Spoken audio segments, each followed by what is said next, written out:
Bonjour et merci donc de m'avoir proposé d'intervenir donc sur ces questions et donc l'INSEE a beaucoup communiqué au cours des dernières années sur ces tendances, sur ces dynamiques démographiques en Normandie à travers donc plusieurs publications. Donc là, l'objet de cette présentation, c'est de vous présenter une compilation finalement de quelques résultats marquants tirés de ces études réalisées par l'INSEE ou en partenariat avec ses partenaires. Peut-être un point quand même, c'est que l'INSEE vient d'actualiser ses projections au niveau national. Donc elles ont fait l'objet de la publication d'un INSEE première au début du mois. Donc en fait, des travaux là sont en cours pour actualiser le modèle ONFAL qui sert à réaliser les projections de population au niveau régional et infrarégional et devraient donc être diffusés dans les prochains mois. Donc les chiffres qui vous sont présentés ici seront prochainement actualisés, mais donc restent malgré tout donc les principaux enseignements qui ressortent restent malgré tout actuels, quand bien même donc, certaines hypothèses vont être revues dans les prochaines projections. Alors, bon, un élément un peu classique, hein, c'est de rappeler que les projections démographiques réalisées par l'INSEE ne sont pas des prévisions. Elles permettent simplement d'explorer ce que deviendrait la population si certaines tendances qui sont observées aujourd'hui en matière de fécondité, de mortalité ou de migration se poursuivaient dans le temps. Et donc, en fait, il est à noter que ces composantes aujourd'hui évoluent assez rapidement, et ce qui justifie d'ailleurs qu'on actualise assez fréquemment ces projections. Alors, donc, selon les dernières projections qu'on a réalisées, comme au niveau national, la Normandie connaît depuis plusieurs années donc une baisse du nombre de naissances, et aussi en même temps, on a des générations nombreuses du baby-boom qui arrivent aux grands âges et qui entraînent une augmentation du nombre de décès. Donc, si on regarde l'évolution des deux courbes, hein, des naissances et des décès, pour la Normandie, on voit qu'elles se sont croisées en 2018 et donc le solde naturel est devenu déficitaire depuis. Au niveau national, le solde devient déficitaire, lui, quant à lui, depuis 2025. Donc, la Normandie, quelque part, était en avance du point de vue du vieillissement, en tout cas de cette composante du vieillissement de la population. Alors aujourd'hui, la stagnation, on va dire, de la population normande, elle repose principalement sur l'immigration. La région, elle continue d'attirer des habitants, hein, principalement de la région parisienne, mais cet apport migratoire compense de plus en plus faiblement le déficit naturel qui, lui, est devenu structurel. Alors, donc on vous a présenté sur la diapo précédente quelques hypothèses concernant ces scénarios. Donc en fait, il y a trois scénarios qui sont présentés assez classiquement: un scénario de population haute, un scénario dit central et un scénario de population basse. Si on se fie aux hypothèses, à l'évolution en fait des indicateurs les plus récents, l'évolution de la population normande se situerait plutôt, on va dire, dans une trajectoire qui est la situe entre le scénario central et le scénario de population haute.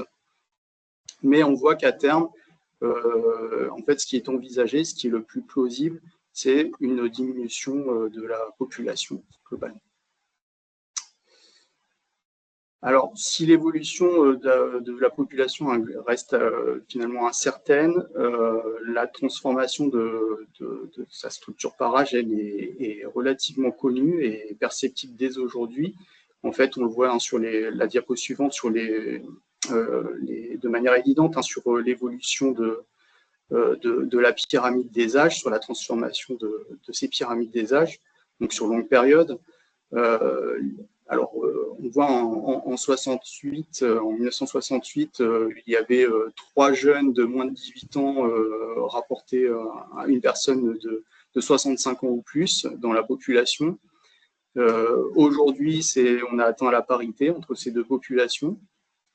Et en 2050, il y aurait donc 0,6 jeunes de moins de 18 ans rapportés à une personne de 65 ans ou plus.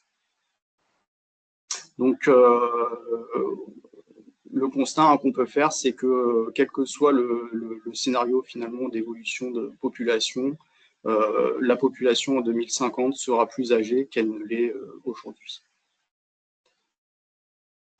Sur la diapo suivante, ce qu'on veut mettre en évidence ici, c'est que cette évolution de la structure par âge de la population a une conséquence aussi sur le nombre de personnes qui seront en âge de travailler dans la population.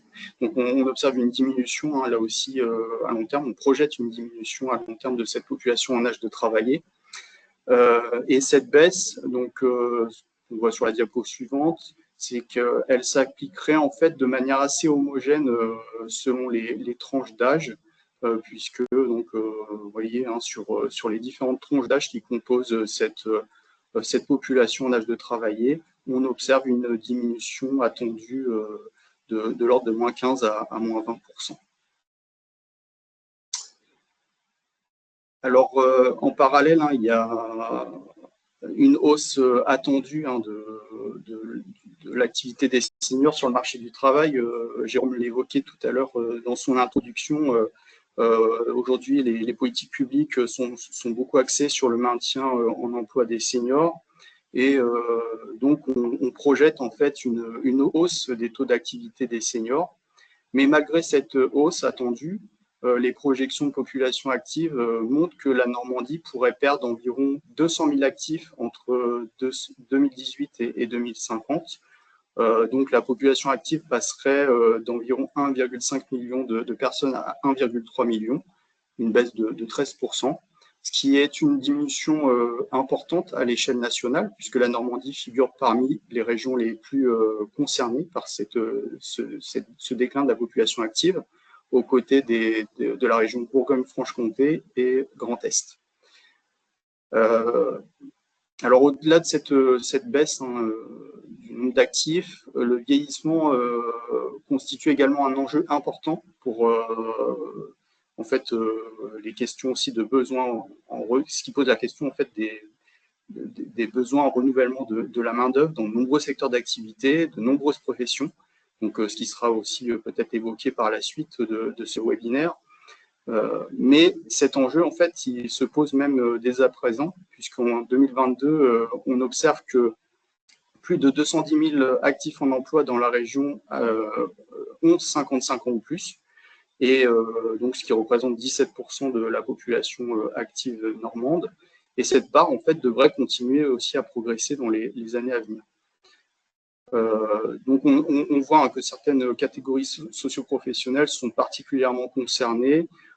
C'est notamment le cas dans de nombreuses activités de la fonction publique, en particulier l'enseignement, mais aussi les professions de santé et du care, et puis aussi les agriculteurs, les agents d'entretien, etc. Mais plus généralement, c'est l'ensemble des professions qui est concerné par ce vieillissement de la population, des effectifs. Je voulais juste sur la diapo précédente revenir sur un point donc, qui concerne aussi les différences qu'on observe entre les territoires qui apparaissent sur la carte de droite. Donc on voit il y a une hétérogénéité assez forte entre les territoires, en particulier les territoires ruraux et plusieurs zones donc, au sud de la région, dans l'Orne, le sud de la Manche. On voit que des parts importantes d'actifs de 55 ans ou plus. Donc, ça, c'est bien sûr le résultat de plusieurs facteurs. On a le départ des jeunes adultes vers les pôles urbains, un faible renouvellement démographique, et puis voilà, donc en fait des territoires où le vieillissement de la population se pose de façon avec plus d'acuité. Pour la diapo suivante, donc ce qu'on observe, hein, c'est la manifestation, on va dire, la plus évidente du vieillissement de la population dans la région, mais aussi en France, hein, c'est métropolitaine, c'est l'augmentation de la population âgée de 65 ans ou plus, qui varierait donc de 700 000 aujourd'hui à plus de 900 000 en 2035 et 940 000 en 2050. On voit hein, cette hausse, elle va se stabiliser a priori au-delà de 2035-2040. Mais en fait, cette évolution, finalement, c'est une évolution un peu en trompe-l'œil de la réalité du vieillissement qui est attendu, puisqu'on voit sur la diapo suivante, en fait, si on décompose cette population plus finement, on s'aperçoit que les classes d'âge les plus âgées, les plus avancées en âge, vont augmenter de façon bien plus prononcée que les jeunes seniors, entre guillemets.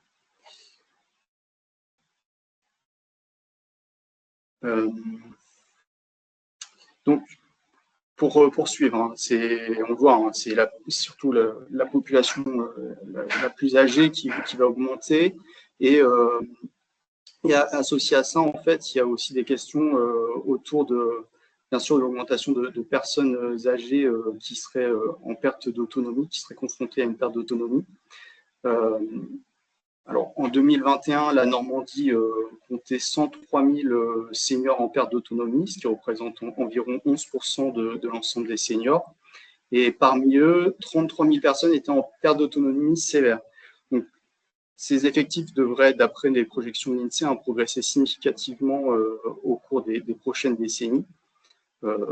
Et donc, en conséquence, les besoins d'accompagnement seront appelés à croître.